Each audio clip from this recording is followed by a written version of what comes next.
Alors cette méthode, elle consiste à faire des traits et on aura des traits verticaux et des traits horizontaux et en calculant le nombre d'intersections totales dans notre schéma, on va pouvoir retrouver le résultat.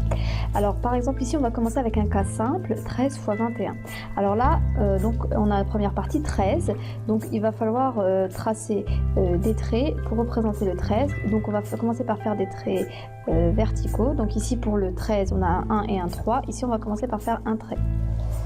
Donc là on a 1, ici on a 3, on fait 3 traits.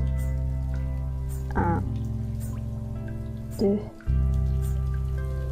et 3. Après ici on a 21 de l'autre côté, donc on change de sens, maintenant on va faire des traits horizontaux. Donc 21 commence par 2, donc on fait 2 traits en haut, voilà. Et voilà. Et là on a 1, donc on fait un trait en bas. Voilà. Ensuite, on a un schéma qu'il faut diviser en 3 parties. Donc, on aura une partie ici. Donc, je vais la représenter avec un arc de cercle. Voilà. Et on aura une partie ici. Voilà. Alors, et du coup, on aura la partie du milieu qui sera la deuxième partie.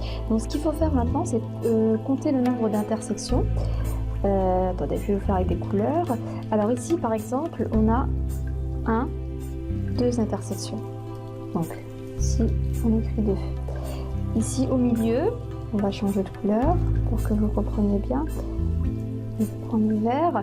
Alors on a 1, 2, 3, 4, 5, 6, 7. On a 7 intersections. Donc 7. Et le dernier, on va compter aussi les intersections.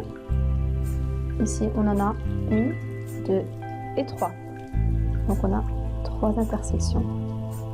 Et donc, le résultat est facile. On compte de la gauche à la droite 273. Le résultat est donc 273.